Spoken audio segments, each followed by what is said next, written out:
I got the horse right here. The name is Paul Revere, and here's a guy that says...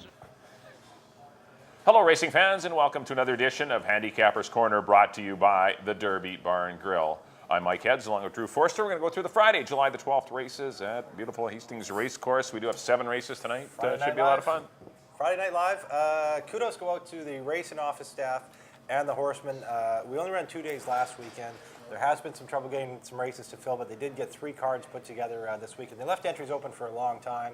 It was a bit of a struggle, but all in all, it looks like 3 good cards they put together. Some really good races this week. Yeah, 3 7-race cards for the Friday, Saturday, and Sunday. So we're back to a 3-day weekend this week, and we've had to battle the virus.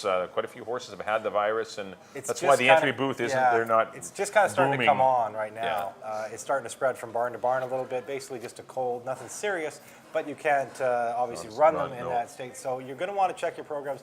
I expect to see quite a few changes to your program this weekend, so make sure you do that before you bet any, especially multi-race Your bets. multi-leg wagers. Yes. All right, on to the first race, first half of your daily double. We do have some $5,000 claimers set to do battle over 6.5. 6-year-olds and up. Yes, 6 and up. Yeah, nice condition there. Yes. 6 and up. For the old nice, boys. refreshing, and something different. But I've gone to the 1-horse Swiss Arrogant.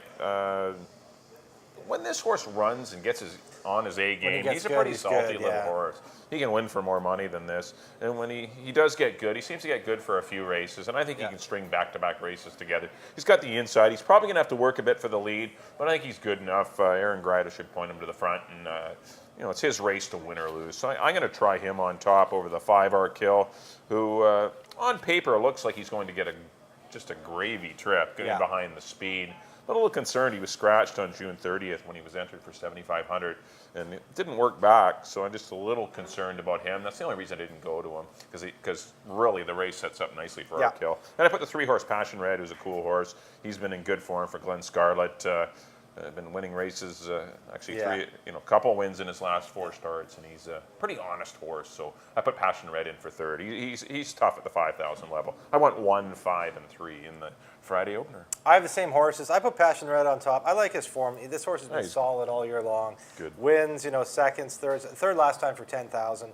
Now he drops in for 5 for this, as I mentioned, 6-year-old and up category. I have Swiss Arrogant in 2nd and Arkill in 3rd. The reasons you mentioned. Those are the 3 horses. They're kind of, Yeah, they're interchangeable. But I would take all 3. I mean, there's not much between Dynastroll and Riboletto, but I just don't know what kind of trips. They both had pretty good trips last time. It didn't capitalize, and that's why I was leaning towards the other ones. But yeah, those are the 3 I like. Yeah, I got 3, 1, and 5 in the first. On to the second, 3-year-olds and up, claiming 5,000, going 3.5 furlongs, and I have actually gone to a 3-year-old filly in here. Against older horses? Against older horses. Taking a shot. Because of the 3.5 trip. Cassidy Storm just seems to be a bit of a distance expert at the 3.5. She's very quick. Ryan Pacheco takes over for Marlo Dunn. Gets him with a very light 109, and I see Cassidy Storm just being gone. The second spot, I put number 7, Vernon Cat, a horse that just won this race. He's got a nice stock and pounds kind of style. In this 3.5, a lot of times you see in these 3.5 horses, it's just go, go, go. He sat a nice trip and got up at the end. And the third spot, Romance and Traveler. Horse who's ran this distance twice already this year, has a win in a second under Richard Hamill. I got 1, 7, and 5 in the 3.5 dash. Yeah, I've left your 1 off the ticket. I know she's undefeated. Filly, No, but she's 3 for 3 at the trip. She runs fast. She's run 3.5 furlongs 3 times. She's got her picture taken every time. So she is a specialist at this distance, but still she is running against older geldings, and it's a different game. And she does draw the rail, which is another kind of a negative at this trip. I've gone to the 5-horse Romance and Traveler. I'm going to take a shot that the trip might be perfect for this horse. I think there's going to be obviously a crowded front end. The last time this horse won, Richard kind of sat in behind the speed, then just tipped out, or actually got through on the inside and won the money. Well, last time the horse broke down in front of him, and he had to go outside of. Vernon Cat got the inside trip, and this horse got the outside trip, going outside of Bruley Beach. And so I just think this horse is going to get a little bit better trip. I'm going to gamble that anyway. I put Vernon Cat 2nd and Bruley Beach for 3rd. I think those are your 3 horses in here. I just think those are the 3 best geldings anyway. Maybe the girls will beat up on them. We'll see. But I went 5, 7, and 2 in race number 2. On to the 3rd race, maiden 5,000 for fillies and mares. Going 6.5. There's still only 6 horses in the race, and the reason for this is there's a split that's going as the 3rd and 7th race on the program. I mean, as you can tell, we did have some struggles filling and had to split this 13-horse field in order to get a couple of races. But I landed on the 2-horse Finality's Gold on the big class drop. This horse didn't make any, was struggling against Willamette and Beck's. I think it was Beckstoffer. Miss Derrick. And those are some tough horses that she's been running against. And this is a lot easier assignment. A couple of decent works. Finality's Gold. Gets Frank Fuentes. Richard Hamill was named on Blue Minnow in the last, though. So that's why Richard doesn't have a mount in the race, because the race did split. And, so they secured another rider because they didn't know the race was going to split. But Finality's Gold, I think, in a good spot. I put the 6 Triple Witching Hour.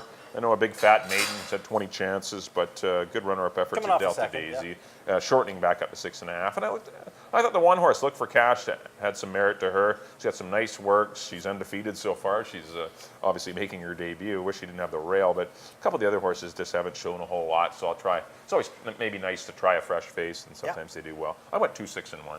I agree on the 2. I have Finality's Gold on top, as you mentioned, the horse taking the big class drop. I put Wish Me Victory, the 5-horse, out of the Pagliolini barn in for second. Been running for maiden 10, and a bit of an improved race last time. Drops for 5. A little bit more improvement. Could definitely make some noise in a not a very tough field.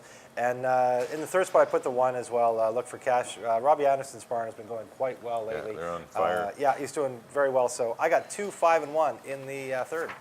On to the 4th, 3-year-olds and up, maiden, 10,000. I have gone to the 4 Hardware. He's likely to be a very short price. Nice runner-up effort to a very tough Step Up. Step Up was take a big drop down to from maiden allowance or maiden 30 down for 10. Where he'd been very competitive in for maiden 10. Hardware was no match for him, but much the best of the rest. This one hasn't come up that tough, so I got Hardware on top. In the 2nd spot, I put Who's Daddy's Dat. He figures to be the other chalk in here under Aaron Grider. Another one was running better early on. Ran for first time for a tag, last time for maiden 30, and was in a good position, just kind of fell apart. Not sure what happened to him that day, but dropping in for 10, he looks tough. And in the 3rd spot, I put Intended Consequence out of the Pedro Alvarado barn. Another one was very competitive for the 10,000 level. Last time Pedro decided to give him a shot at the maiden 30. That didn't work out so well. Finds himself back in for 10, so I think he's in the mix here too. I got 4, 6, and 7. Yeah, I agree with your 4-horse Hardware. That horse ran a good race. He hooked the tough horse. He had to look him in the eye, and they went 22, 45, and 2, and he still held well for second. He was tired late, but still he had to do all the fighting for the first 5.5 furlongs with the toughest horse in the race, and still hung on well for second. So I admire the courage that horse showed. There's no step-ups in here, and I think Hardware is going to be dangerous. I put the 1-horse Legal Bandit in for second. This horse was a little rank in behind horses with the blinkers, and they're going to take them off tonight. Blinkers off for Legal Bandit, and that could be a winning equipment change for this horse, because he's run some pretty good races against some nice horses. He was second to Similkameen Joey 3 starts back. Then they tried him long. He didn't really care for that. But last time, I think it was just he was over racing early, and he flattened out late, but he's better than that. I think he'll show a lot better effort. And I put the 7-horse Intended Consequence in for 3rd for the reasons you mentioned. A horse that has good speed and going to be in position and back down to his proper level. So I went 4, 1, and 7. On to the 5th race, we do have some fillies and mares here, 4,000 claimers. Non-winners of 2 lifetime. We're going to be sprinting 6.5 furlongs. I've gone to the 6-horse in here, Princess Sparkle. I think there's going to be enough speed in here to help her out. I'm going to try her to win it. She was making up good ground late against Pine Walk and Lady Bourne, and I just think this race has come up easier than Pine Walk and Lady Bourne. The horses to beat her, Electric Girl, who's coming back, running actually 2 racing days in a row. 2 consecutive racing days, ran on Sunday, going to run on Friday again. But and Delta Daisy shortening up. So I think those are your 2 horses to beat, the 1 and the 3. But I think Princess Sparkle can pull it off. I give Electric Girl a big chance to run in the money, and also the 4-horse Majestic Woman, as you mentioned, out of the hot Robbie Anderson barn. This horse to come running on late. Didn't finish all that far behind Princess Sparkle last time. I'm just looking for a good pace in here and some off-the-pace runners to score. So I went 6, 1, and 4. I have the 6 on top as well. I think Princess Sparkle. You mentioned that Pine Walk Lady Bourne race. That's a much tougher race than this has come up. They ran fast. Yeah, that was a tough race. Pine Walk was taking a big drop down for the Troy Taylor barn. It's a Hollywood Park horse that shipped in. Exactly. Figured to be very tough, and she only got beat a length and a half by her. And as you mentioned, this one isn't nearly as tough. I put Delta Daisy in the 2nd. Finally graduated last time going long. Now shortens up. I like that route to sprint angle. So She could be the speed of the speed in here and dictate the pace a little bit. Aaron Greyer is always very dangerous when he's on the lead. And the third spot, as you mentioned, Electric Girl, another one that's running right back a week later, but Sylvia Gregory knows what she's doing, so that doesn't scare me off too much. I got 6, 1, and 3. And on to the 6. Fillies and Mares claiming 10,000, and I have gone to the 6. Notice Her in here. 2 okay efforts to start off her year here at Hastings. Down for 7,500 last time, led the whole way, fought everybody off, ran a very game race. Would Notice Her gets good. She can be very dangerous. I don't mind the little jump up to 10,000. It's a logical step up. Scott Williams retains the mount. In the second spot, I put Random Highs, the horse that ran second to her last time. She figures to be tough in here. And there is a bit of pace in here, so I like Eliodora maybe to come on running on late out of Steve Henson barn, who's having a very strong meet as well. But I like Notice Her on top. 6, 4, and 5. Yeah, I had a lot of trouble with this race. I do agree with the 6-horse Notice Her. You know, she did win for 7,500, and you kind of got to run where the races go, and this race went at 10,000, so because there's not a lot of fillies and mares around, so you got to go when the races. Yeah, you see that a lot in this category, the fillies and mares, the 15s and 25s. A lot of times they're pretty much the same horses. They just go with what fills. But she just lasted, and but she did do quite a bit of hard running on the head end, and she won. It's probably not her best distance, a mile and 16th, but still, I think she can win the money. I put the 3 Rainbows in the Wood in for second. I was pretty impressed with a couple of her runner-up efforts to a streaking Hidden Harbor. I mean, she was going well, Hidden Harbor at the time. This horse was making good runs at her, especially that race for 5,000. That was unlucky on May the 18th to run into Hidden Harbor in 17 and change. And she ended up winning for a lot more money, Hidden Harbor. And then she came back and sprinted and did win. But her best races last year were going along. She finally gets to stretch her legs. The only negative is she's been off for a little while and just has the one slowish work at 52 and 3. So, but I think the price will be right on Rainbows in the Wood. I think this is her distance and her level, and I think she'll be dangerous. And I put the 4-horse Random Highs, as you mentioned, also with the Sylvia Gregory barn in for third. She's a good, honest mare. She loves it here at Hastings. Didn't care for Golden Gate Tapeta surface, and she's back on her home turf, and she seems to like it. I went 6, 3, and 4 in the feature. On to the 7th and final. 7 fillies and mares, maidens here, 5,000, going to go 6.5 furlongs. The 1-horse Beckstoffer, certainly on paper, looks quite dangerous. Good runner-up effort for 20 grand first time out. Thought enough of her to run her for maiden special. She failed that day, so the connections quickly get her into a spot where she can be a little more of a force, and I think she's going to be tough here for 5 grand. I got her on the top. I put the 2-horse Blue Minnow in for second, and the 7-horse Calm the Storm in for second. This horse also getting some class relief. Has speed too. This horse might be in a good spot early, so I'm going to give this horse a shot. And I put the 4-horse Power Skater in. I went 1, 7, and 4, but the 1's the horse. I mean, Beckstoffer's a standout on paper. She came back and worked in 59 too. Got the bull at work at 39 horses. That horse is the horse. I went 1, and then it's something else. Yeah, best bet of the day kind of horse here with Beckstoffer. I put the 2 Blue Minnow in for second. Just got beat. Been running for 10,000. Running seconds and thirds. So it takes a logical step into maiden 5, and she should be the best of the rest, I feel, in here. And Calm the Storm, as you mentioned, the Greg Tracy barn, in for third. I got 1, 2, and 7, but that would be a single on my card. Pick 4s, pick 3s, anything. That's your key. That'll do it for our analysis of these 7 races at Hastings Park on Friday, July 12th. Coming up now will be our picks. Mike will be up first. There's a recap of our selections. Back in race number 1, I went to the 1, Swiss Arrogant, speedy guy out of the Dave Milburn barn. I went 1, 5, and 3. In race number 2, I went to the 5, Romance and Traveler. Hopefully a better trip for him, 5, 7, and 2, but the price could be right. Third race, number 2, Finality's Gold, 2, 6, and 1. Race number 4, the 4, Hardware. I went 4, 1, and 7. In the 5th race, number 6, Princess Sparkle over the 1 and 4. Race number 6, the 6, Notice Her over the 3 and 4. And in the 7th and final, the class-dropping number 1, Beckstoffer. I went 1, 7, and 4. We got a lot of the same horses today. We do. Almost the whole card. The first race, I went to number 3, Passion Red, over the 1 and the 5. In the second, I went to the 1, Cassidy Storm, over the 7 and 5. In the third, I went to the 2, Finality's Gold, over the 5 and the 1. In the fourth, I went to the 4, Hardware, over the 6 and the 7. In the fifth, I went to the 6, Princess Sparkle, over the 3 and the 1.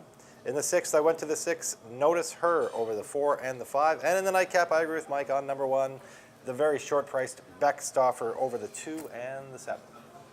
Well, thanks everyone for tuning in to Handicappers Corner, brought to you by the Derby Bar and Grill. Don't forget, if you can't make it out Friday night, come out here to the Derby. I got great dinner specials going on, and great food, great atmosphere, and of course, we'll have Hastings simulcast. up on the big screen. Yes, on the big screen, lots of simulcast wagering as well on the Friday night. So do make your way to 176 and 0 Avenue if you're not making it out to Hastings Racecourse. We've got lots going on this weekend. We've got Saturday and Sunday racing, both days at 1:50. We do have the New Stride fundraiser on Sunday at Hastings at the Marquee Tent. Good call, yeah. It's called the Winner's Circle, and it's a great event. It does support New Stride. And yeah, second time doing it. Last year was a lot of fun. It was awesome. They had a great silent auction. There's a lot of cool stuff. Century Plaza, Lori Lissagar has donated a package at the hotel with a spa, tickets to a Lions game, and her hotel, which is the Century Plaza. And it's a great package. Yeah, the Swift guys donated some Canucks tickets, and there's a lot of great stuff. Ryan Nugent-Hopkins, the Edmonton Oilers hockey star, will be in attendance as well. So a great cause. One of the big fundraisers for New Stride was, of course, retrains retired thoroughbreds to become pleasure horses, show horses, riding horses, jumpers, whatever. And it's a great program. And of course, it's all 100% donations. It's a nonprofit society. So come on out on Sunday. That's on Sunday at 1:30 and join in on Winner's Circle. Should be a great day. So on behalf of Drew, thanks for tuning in to Handicappers Corner. We'll see you next time here at the Derby Bar and Grill.